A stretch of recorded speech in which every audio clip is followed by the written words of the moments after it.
Welcome to the Winning Together podcast. We've got NJ in the house. This is Shay. I am an athlete Aslet, the coach, and today we've got the client, NJ, fellow athlete, living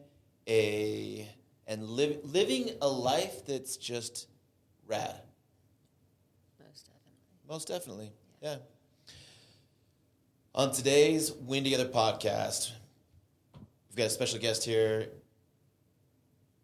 NJ is an athlete and comes from that kind of background and has spent a good time not being you.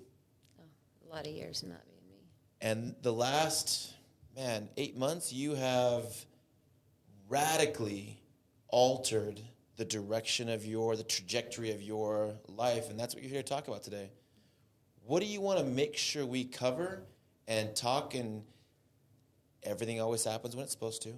There is somebody, and you may know them, you may not, but needs to hear what you have to say. What do you want to make sure we get across today? It don't matter where you've been. It doesn't matter where you think you're going. There's hope. Like, you don't have to live that life. You don't have to struggle. You don't have to fight no more at all. Like, there is hope. Yeah, just be yourself. Learn to dig who you are, and learn to find your truth. Because when you find your truth, you find yourself. And when you find yourself, you find life. And those of you listening, do not mistake the mellow mood that we're in right now for the feisty fighter that we have here today, and myself. We're both part of recovery for you and I has been honoring our bodies. So more in line with who we are. We're athletes. Yes. And before we came here, we went and did 9 rounds, which is a super fun, hard as hell workout. We get to punch it out. Yes. It just feels good. Yes, it feels so good. It's your first time today, right? Yes. Shout out to 9 Rounds in Highland, creating a fun space with Bahama Mama today, who was on the podcast recently as well. Yes. Becoming Bahama Mama, she was there. Good times. Yeah. Very, very good. I love it. Okay. Give me a little context. Where have you come from? What do you want to make sure we understand about you to help us understand why what you're going to share with us is so significant? Drugs do not discriminate. It doesn't matter where you come from. It doesn't matter. I came from the most loving, Christian, giving, honorable family that you could imagine. When I was raised, when I was little, I got to go to church Sunday morning, Sunday night, Wednesday night, sometimes revival on the weekends. At the time, I didn't know I was getting to go. I felt I had to go because my dad. But you could have liked it too. Like, you've had a strong relationship with Jesus. Yes. Heavenly Father and Jesus the whole time, right? Yeah, most definitely. I knew it, but I didn't have a relationship with him.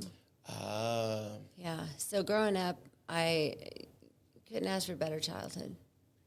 Like, it doesn't matter where you come from. They don't discriminate at all.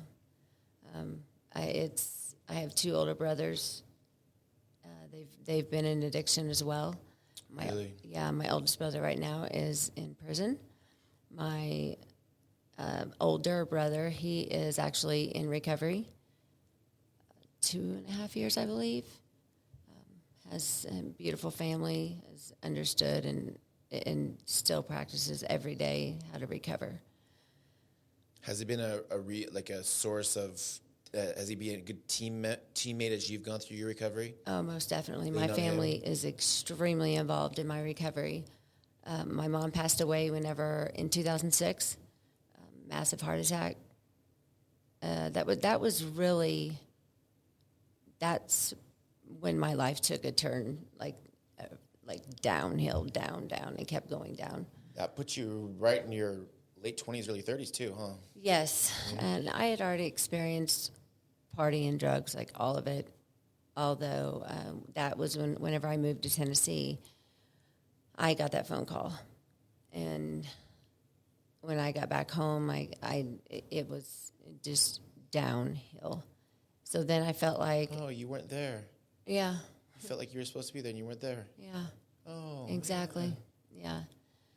Never got to say bye. Like it was rough. But then I don't even really honestly remember grieving my mom because I didn't, because I just masked everything, sure. So we moved back to Illinois whenever. I mean, there's just been thinking that you could get a geographical cure for this disease is incorrect. There is something to be said to changing your scenery, but Most wherever you go, definitely. there you are. Yeah, you carry yourself everywhere you go. It's not the drugs. It's not the place. It's not the people. It's me. If I put a lineup of people, you could tell me who plays basketball and who doesn't. Yes. Totally. If you put a lineup of people, I can tell you who plays soccer and which women are codependent. Yes. I can just pick them out. Yes. So. Yeah. So so I moved back to Illinois. It's been a lot. It's been a long road. 5 kids. One's still back home using. My oldest is in prison for 8.5 years, but he's accepted it. He's now in a drug treatment program that through them.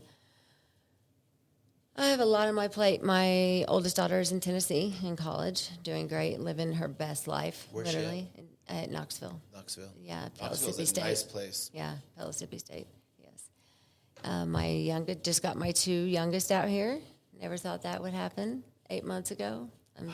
Yes, it's 15 and 16. Life is great. Life is good. If you want it, you can get it. As you're telling me a little bit about your family, we haven't talked a lot about family history, but I get the sense that you don't carry the weight of your kids' choices like you used to. No, I don't. It took a process. It's a lot of grieving. It's a lot of that shame and guilt and letting it go.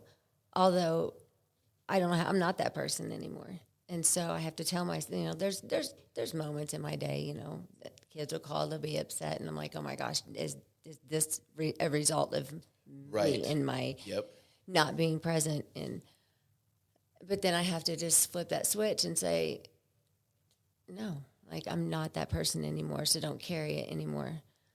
We did something with my youngest, he's 15, his therapist, and Jason, and my son, we all sat down, and for almost 1 hour straight, my son wrote a list of things that he had not been seen or heard about growing up.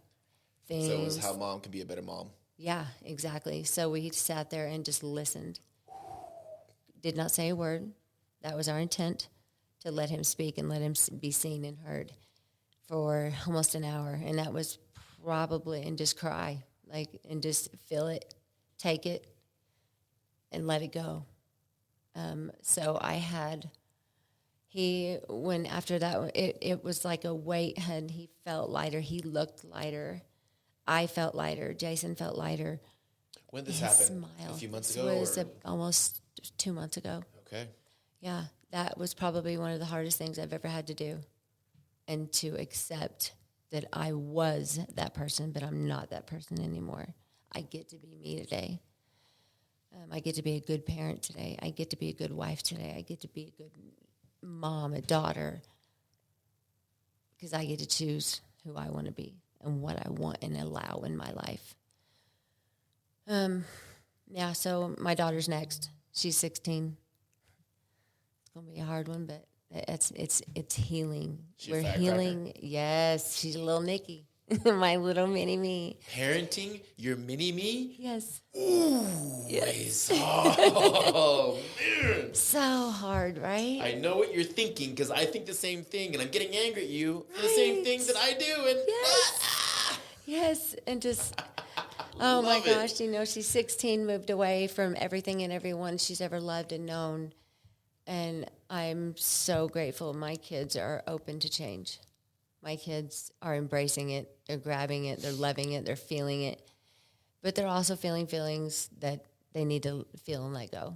But, hey, it's just a process. It's a healing process, and we're healing as a family and as a unit. And I could not be more grateful for that. As this last few months, I've been working specifically on some real trauma. And one of the things I've learned is I grew up in a good home too. I had great parents. I had a good, philosophy and religion that was healthy. It felt claustrophobic as you're growing into it, but it was good and healthy. It's been the framework I've built my life around. But I was so angry, and I was so sad, and I felt so alone. I had a good childhood too. What I've come to understand is emotional immaturity on the parent. It hurts. It's hard to grow up. Yeah. And so what more valuable gift to give your kids than an emotionally mature parent and teaching them how to be more emotionally mature? Yes. Because that skill goes everywhere. Oh, yeah. They need to teach it in school rather than math.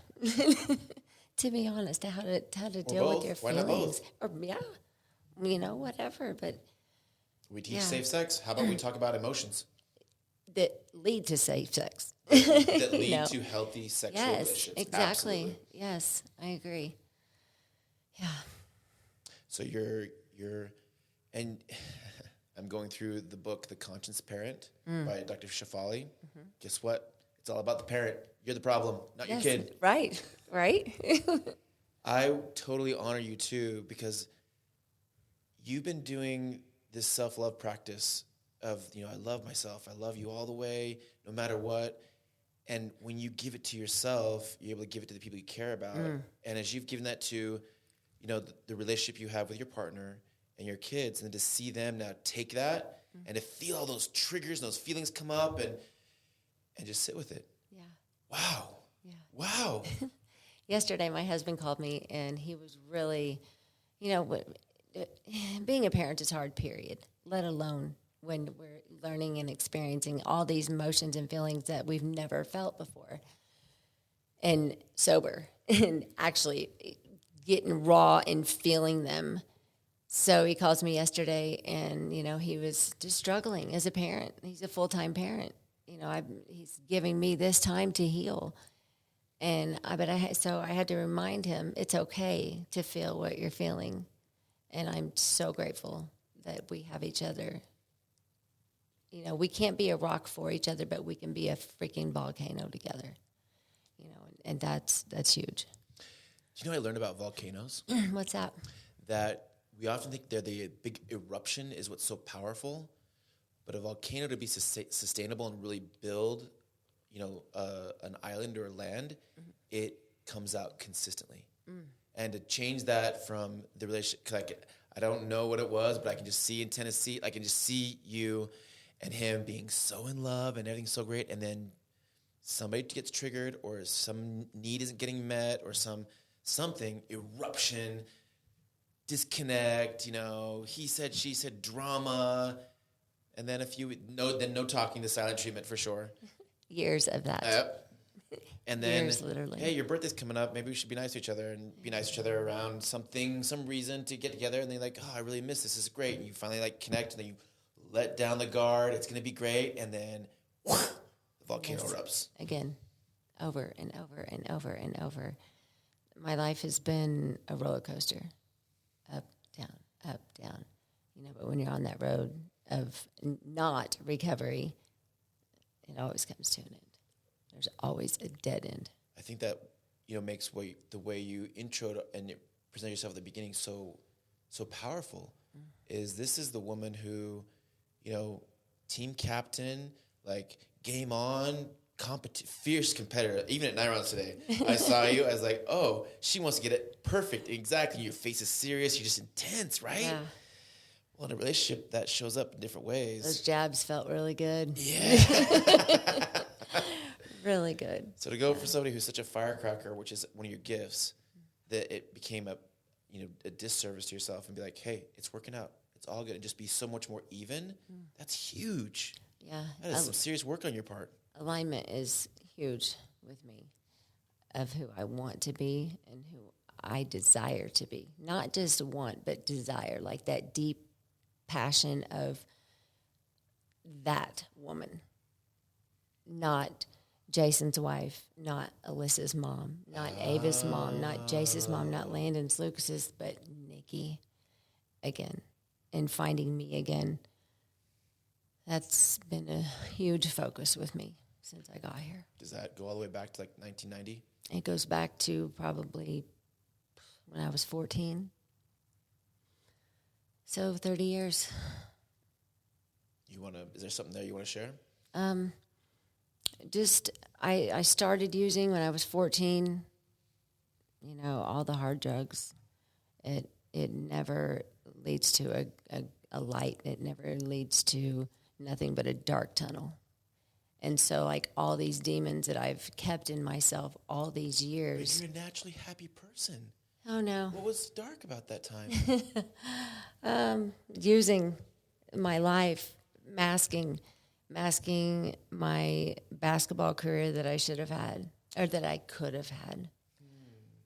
But at 14, it was still in front of you. Yeah, it was. Okay. And I let it go. Like, I chose a different path. And that's okay. Now I know that's okay. Good job. And that was difficult, but it took a lot of work, and it still is every day, right? I have a routine I do every day now. Real quick, if you don't mind. So this is something that we talked a little bit about. You had an offer to play college ball. Yeah. Scholarship, right? Yeah. D1, I think? D2? TSU. Okay. Oh, my gosh. D1, yeah. But What position? Hey, point. So you had a D1 college scholarship. And I played NAIA soccer. But I only played for 2 years. I didn't follow through. And that's one thing we talked about is grieving that because, hey, I've gone a decade of not watching soccer because I should be somewhere else. Yeah. And you weren't getting any joy in basketball anymore or No. sports at all, actually. No. And you were willing to grieve at this time.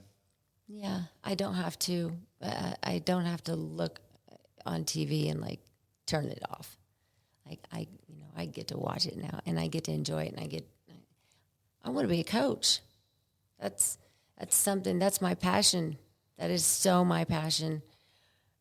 And not only that, I want to give like my talents that I have hidden in here from 30 freaking years ago. I can't wait to spread it. Can't wait. You already are. Yeah, thank you. Yeah, it is. It's not in the future anymore. It's happened. It's been happening. Period. That team you're attracting, that team to coach, they're already there. You're just getting there. Yeah. And one thing I've done in my recovery, I've not rushed it. Yeah, I noticed that. I feel like you've had a bit of a plan and really been really intentional about it. Yes. Tell me more about that. So when I first got here, of course, I don't know if you remember this, I detoxed in the car, 21 hours in the car. You got here in April? March 30th. Okay. Yeah, so I was gone all of April, so yeah. Yeah. Had you been present, I probably would have picked you as my life coach. But I felt like I needed...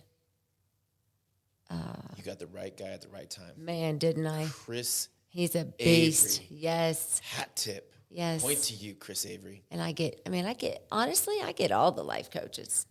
Like, I am so blessed. I am so gratefully spoiled, blessed. Like, yeah, I'm... Way to be selfish on things that are healthy. Yes, yeah.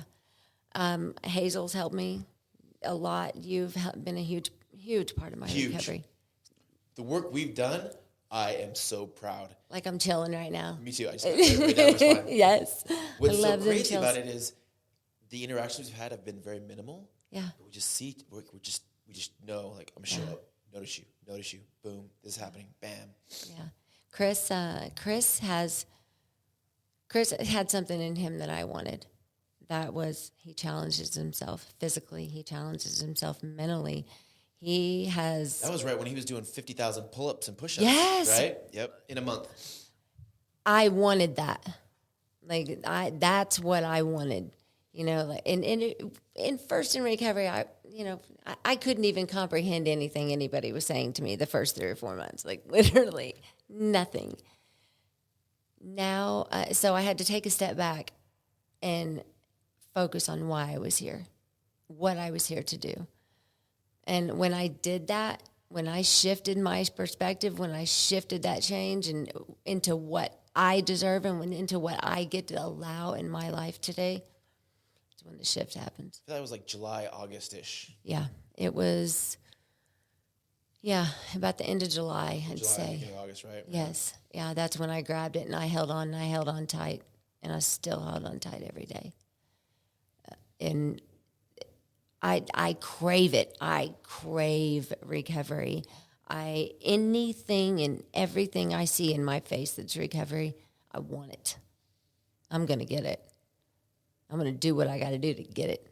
I don't care how much work it takes. I don't care how many push-ups it takes. I don't care how many up-downs it takes. I don't care how many burpees it takes. I do not care. Like, I am going to get it. And you know, they say there's this pink cloud. If you want to let it go, let it go. If you want to stand on it, stand on it. If you want to ride on it for the rest of your life. Like, that's the choice that I have today. I get to choose. Was it always, I'm going to be here for 8 or 9 months, 10 months a year? Or did you just know it was going to be long? I'm going to stay right here for a long period of time. I knew that I was going. So when I first got here, I didn't unpack my suitcase for 4 days. I was like, oh my gosh. No. And then and then I realized, I'm like, because I was still pretty physically sick for probably a month and a half after I got here. Yeah. But I just dove into it, and I wanted it. I wanted change. But so I had set a goal for 3 months, 90 days. You know how that works. Because I've never been to residential. I came here straight from my home. Never been to residential a day in my life. Went to detox for 24 days, and that's it. In 23 years. So you're a functioning Yeah. adult. Oh, yeah. Because kids still got to school. Yep. Bills still got paid. Yep. By and large, dinner was still done-ish. There was moments in my life that, you know, I didn't just... Well, parents, whether they're using or not. Yeah, right? That's just, Yes. There was so many moments. There was times DCFS knocked on my door. Okay. Many times. There was times, you know, but my kids, our family, we don't have secrets. We don't hide anything. Oh. Our kids knew we were using, but I didn't see the effects of it until now that I'm sober and clean. And that's okay. Like, I feel like that has, my oldest daughter, Alyssa, and Ava, they have been, all my kids, to be honest, like, so supportive and so loving and so a part of our recovery. Going to meetings, my 2 youngest go to meetings with us. They love it. They crave it. Because it really has shown them what life they get to choose. As mom and dad get to choose this. And they want to be a part of that, so we get to combine as a family and heal as a family, and that's huge. But when I first got here, I had set a goal for, 30, maybe 60, 90 days, whatever. And once I got a little glimpse of sobriety, that's all she wrote. Like, I loved it. Got to play softball again. I got to pull out my inner child again. I love that. Yeah. Yes, art. Anything to do with sports, I'm down. So once I understood that I couldn't just Uber home, or I couldn't just get on a plane and go home, and it was time. It was time to really, really embrace the time that I have been given to heal. And once I did that, I set a goal for 9 months, possibly a year. I don't know. Right now, my date's December 29th. And what's really crazy is I'll have 9 months. When I set that goal for 9 months, I didn't even realize this. My birthday, my actual birthday is December 30th. What a blessing. What a gift. What a freaking birthday present, right? What a birthday gift. Yeah. Have birthdays been a good time for you? Do you have memories of good birthdays? I really don't have too many memories of any birthdays. Yeah. I learned recently that, me too, I learned that I've got trauma around it. When you can't remember, there's blocks of time that you can't remember or can't see. Yeah. There's trauma around it. My birthday is the day before New Year's Eve too, so it was always just a big party weekend or a big 3-day bash or, let's celebrate for of 3 course. days. Duh. Yeah. Yeah. So, no, I do not have. What is this one going to look like? Whatever happens, happens. Oh, hell no. But I'm going to be sober. Oh, hell no. I get to remember this one. Yeah. I hope. I honestly, like, I know today I'm going to stay sober. You know, I don't want to get that. I don't want to be one of them ones. I got this, because I don't. We don't ever got this. One of the biggest things that I've bonded with Chris Avery over is you can never be strong. You can only be stronger. Yes. And it happens in the present. Mm-hmm. I'll notice you. You've always had this gift. It just wasn't. You just didn't develop it or key into it. The way that you've powerfully moved into living in the present is breathtaking. And when we live there, that's it. I see when you're like, whatever happens, happens, isn't like a laissez-faire. It's, no, good things are going to happen. I just don't know what exactly they are. And I'm not going to let them dictate, the expectations dictate, I'm going to feel good. I'm going to be good. I'm going to do good because that's who I am. Mm-hmm. And and when that comes, that's how I'll show up, because that's the trust and confidence you're expressing in yourself to today, in this moment, make the right choices or make mistakes or make smaller mistakes or feel less shitty and just, or even really, really good is phenomenal. Thank you. Whenever I realized that I didn't want to be angry anymore, I'm like, I don't have to be angry anymore. Like, let this shit go, Nikki. Like, even at myself. And once I got that feeling of man, this feels so good. Once I got that, I just kept grabbing and grabbing and grabbing for more. I still do every day. Anger is a powerful feeling. Yeah. It's one of my faves. Mm-hmm. Feel it in my bones. Yes. We got 4 generations of alcoholics in my family. Like, anger is our jam. Yeah. And once you start leaning to abundance or feeling good or just unconditionally loving who you are, or just like hating yourself a little less, anger does not hold it does not compare. Do you know whenever I realized, one of the first moments that I realized that I was starting to let that anger go towards myself and towards just anything around me, or, not wanting an excuse to be angry anymore, is when I went to Sway. Oh, hat tip to Sway. Shout out to you, brother. Most definitely. When I understood that I don't have to breathe from here anymore, I get to breathe from here. So you just put your hand high up on your chest. So tell me more about that. So I noticed when I first walked in, Sway asked me, he was like, okay, take a deep breath. So real quick, Sway is a body work guy that I've been going to for years, and he has just a gift. Yes. To see you and your body and help you connect. Yes. And when he works on you, it's not like that deep, like I used to go to, I'd only get those deep tissue massages. Just really, their knees are in there to get in there. I got 90 minutes or 2 hours minimum just to like get in there. The way he gets to those places is so subtle. Gentle. And so powerful. Yes. And when you go meet him, he has you stand against the door, right? Yes. Okay, let me have you stand. You're a side sleeper? Yep. Yes. So he starts looking at your breath and the way you're breathing. Yes. And you put your hand on your chest and then you put it on your belly. Yes. Tell me more. So and then as he's asking me to do this, I'm looking in the mirror, and I noticed I couldn't get my shoulders down. I couldn't get my chest down. Like, it was like I'm just like pissed, and just want to go? Yeah. Let's go. The way you like stand up, you jock, like, let's go. Yeah, I love it. And when he did this thing like on and made me understand that I don't have to breathe from my chest. That's not where we breathe from. We breathe from our diaphragm. Like, well, fight or flight, you're breathing through your chest. Yes. Yep. And so when I learned that, listen to my body, like. It's so simple, but yet we make it so hard. Mm-hmm. And once I left that session that day and I understood my body, and when I was listening to my body is when the magic started to happen, baby. Like, I'm chilling again. That feels good. That feeling of chilling, there's no other like it. That is the first half of NJ, the comeback, wearing the 4-5 interview,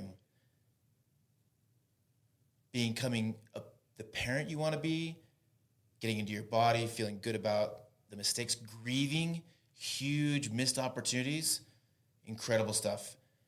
We're going to end this podcast today with a word from our sponsor. Ryan is the director of admissions, and I just wanted to talk with him for a few minutes so you know how to get in touch with I Am Recovery, who sponsors the Winning Together podcast, and we can find ways to support you, win with you, your family, your friends, your grandma, your dog. We do it all. Thanks for joining us on the Winning Together podcast. My name's Shay, the coach, the heart of the podcast. And today I've got Ryan, and I want him to quickly tell you who he is, why he matters to you, and how to get a hold of him. Yeah, thanks, Shay. I'm Ryan Hymas. I'm the director of admissions at I Am Recovery. We have outpatient locations in Lehigh and Orem, and sober livings in Alpine and American Fork. And we also have a work program, SWAN, where we're helping folks that come into our program be able to work with other people that are sober and supportive and be able to help them transition back into the workplace. And nice. And I've been here 2 years, and I can't imagine working anywhere else. I love I Am Recovery. Everybody here cares, from the owner down to the coaches and admissions team, and I feel like I was telling somebody the other day, I love that I can tell people about I Am Recovery without having to lie to them to get them in. The team delivers on everything that I tell people, and all I have to do is share with them the beauty that's I Am Recovery. And you find yourself in that curious position of actually under-promising and more often over-delivering. 100%. How about that? Yep. How about them apples? Yep. It's it's I was just telling Shay in the other room, actually, like if you've never worked at another treatment program, you may not have the